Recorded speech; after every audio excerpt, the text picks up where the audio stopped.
what we started to do is see major investment around electric vehicles, like everyone else. So now Tennessee is the #1 place in the southeast for manufacturing of EVs.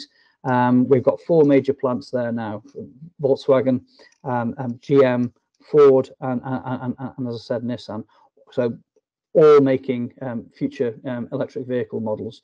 And so 3 of those have all announced like $1 billion plus investments during COVID. So just the roof's gone off in terms of automotive stuff.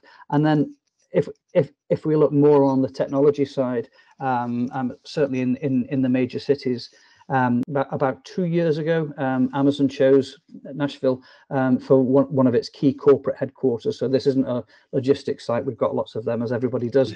But there's 5,500 tech jobs that are being created in downtown Nashville. And then shortly after that, Oracle announced that they were going to replicate their Austin headquarters and actually have another HQ in Nashville. So their plan is to recruit 8,500 tech workers over the next 10 years.